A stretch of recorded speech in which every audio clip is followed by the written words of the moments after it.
He saved every one of us. Is that Queen? Queen is amazing.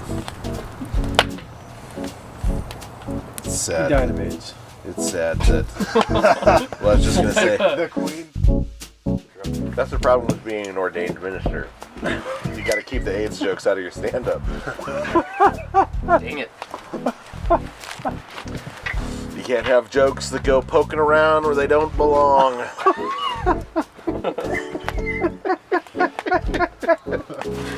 So Jason, tell me what comedy is important for Christians. I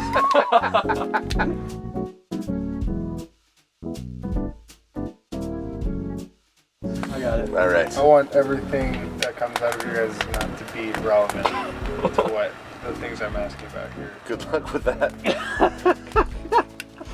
that sounds like it's going to require us to stay on topic. I've known that I'd be doing something with words since high school. I've seen the way stories can bless people. I always knew I wanted to do something important, and so I knew that meant learning to deal with words for myself. That was my direction of things. I really switched over to comedy partly because of years of being married to an incredibly funny woman. You know, the longer you live life, the more you realize that we're living in a comedy. That fundamentally we're living in a comedy. And then you discover it's actually the hardest thing also, and so that's another reason to do it. There was this one point where I'm in a writer's room working through an issue, and all of a sudden the producer stops and looks at me and he says, "Do you believe in abortion?" And I was like, "Nope." And he said, "Not in any case?" I said, "Not in any case." And he went, "Huh." And then he turned and tried to get the room started again. But it was like all of a sudden he realized that there wasn't a future for me the direction that he was going. And as that was happening, it was, COVID comes in and ends all of the writing work anyway, including the TV show that I had in development with a Netflix producer. I got the call like, "Hey, we're just gonna 2 weeks to flatten the curve, and then when we get back, we're signing your show, and we've got the budget all worked out, and it's on the desk to be signed." And they literally never went back to that office. They ended up shutting the office down. Oh my gosh. Like 6 months later. It's still on that desk. It's still to this day. on that desk. Yeah. The show was based on Dante's Inferno, based on Dante's Divine Comedy, and every time I had to talk to a new producer, they would say, "Hey, all of these references to God, do those need to be in there?" Right?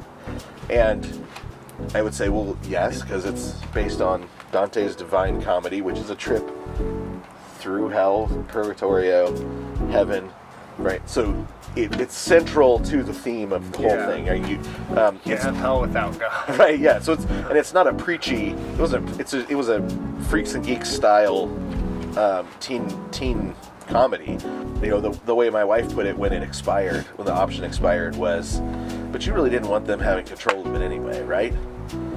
Like, yeah. We have often taken our taste and made it into a moral issue. And so we think and that's because we have been told that faith-based is a genre, right? And so that we're either for it or we're against it. But it's really not a genre. Everything is faith-based. It's only a question of which faith. You have to like God's Not Dead 7. Right, or you're not a Christian. Or you're a bad Christian, Yeah, or you're not doing right. your Christian duty. When really, a Christian is not a particular kind of person. All different kinds of people are Christians, and they have all different kinds of taste. And so, if something is made and there's a niche audience that loves it, and you don't like it, I've seen a lot of Christians say, "Well, either there's something wrong with my taste, or there's something wrong with their taste.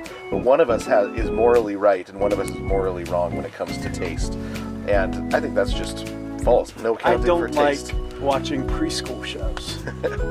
Right. Right? I Like, do I- like watching preschool shows. Right, it's totally okay. And that's totally fine. I mean, I watch, after a really hard day, I sometimes will watch an episode of Bluey.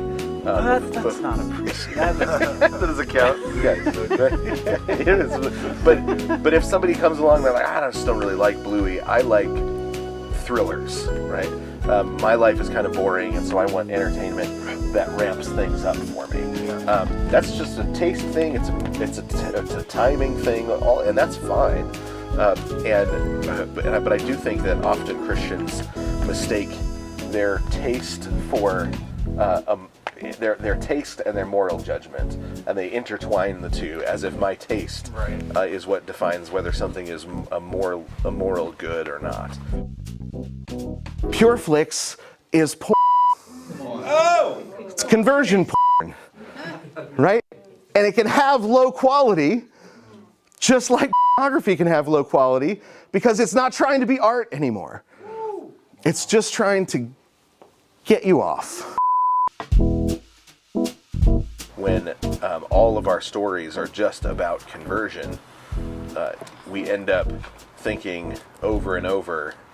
Well, like, here's an example. When I wasn't raised going to church, so I didn't know very much, and so I first started going to church and got baptized, and then spent a year every night asking Jesus into my heart just in case I did it wrong, right?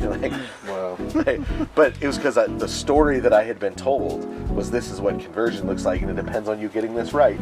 And I had just picked that up along the way somewhere, and so it was keeping me from growing. That I thought that was the centrally important story. Right? I didn't really have stories of the faithfulness of a Christian living their life, and so I had to learn a lot of new stories to be able to do just normal Christian life. I had to learn new stories to grow. Yeah.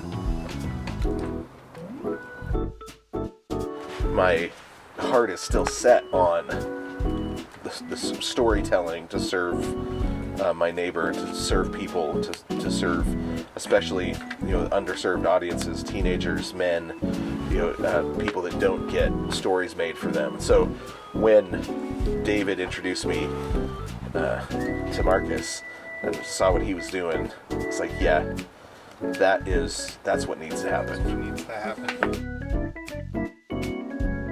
So, assuming you already are signed up and have a subscription, the first thing you do is you've got your silver loot that comes with your subscription. You put it towards the show that you want. Then the next thing you can do is buy extra loot for the show, buy gold loot, and put it towards the show.